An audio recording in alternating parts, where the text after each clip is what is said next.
Mark 11. As they approached Jerusalem and came to Bethphage and Bethany at the Mount of Olives, Jesus sent out 2 of his disciples and said to them, "Go into the village ahead of you, and as soon as you enter it, you will find a colt tied there on which no one has ever sat. Untie it and bring it here. If anyone asks, 'Why are you doing this?'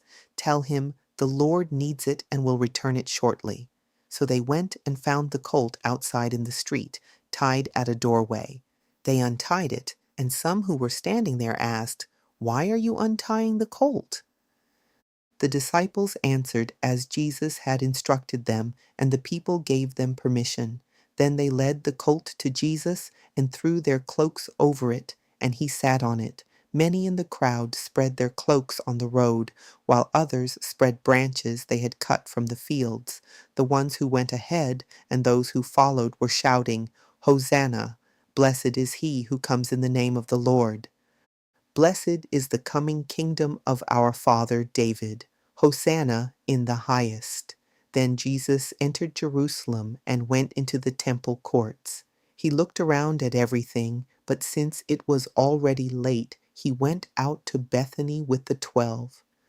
The next day, when they had left Bethany, Jesus was hungry.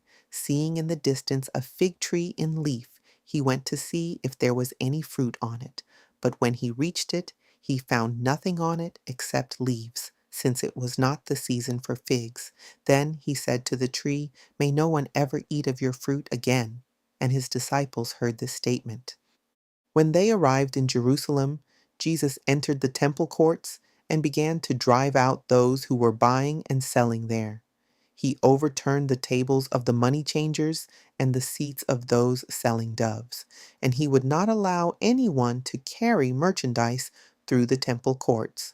Then Jesus began to teach them, and he declared, "Is it not written, 'My house will be called a house of prayer for all the nations,' but you have made it a den of robbers."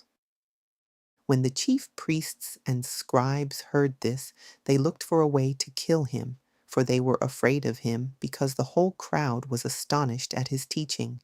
And when evening came, Jesus and his disciples went out of the city.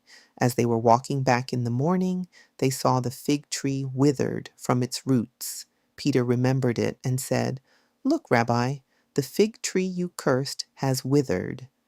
"Have faith in God," Jesus said to them.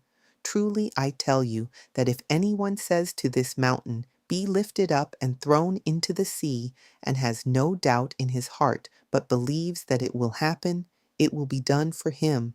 Therefore I tell you, whatever you ask for in prayer, believe that you have received it, and it will be yours. And when you stand to pray, if you hold anything against another, forgive it, so that your Father in heaven will forgive your trespasses as well."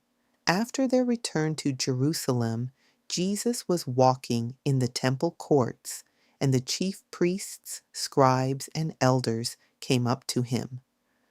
"By what authority are you doing these things?" they asked. "And who gave you the authority to do them?" "I will ask you one question," Jesus replied. "And if you answer me, I will tell you by what authority I am doing these things. John's baptism, was it from heaven or from men? Answer me." They deliberated among themselves what they should answer. If we say, "From heaven," he will ask, "Why then did you not believe him?"